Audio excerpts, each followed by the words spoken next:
She works the nights by the water. She's gone astray, so far away from her father's daughter.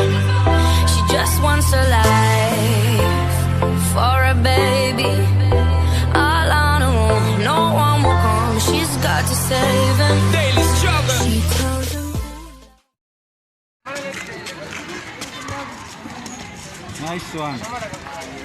Hey, hapo sawa.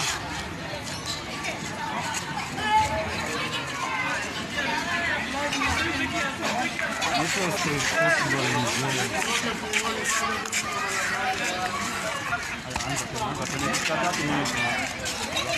Wow! Absolutely, Nice one, brother. Nice, Nice. nice one. Usitoke hapo. Kabisa. Ay, ay, ay, ay, nice. Ay, ay. Eh!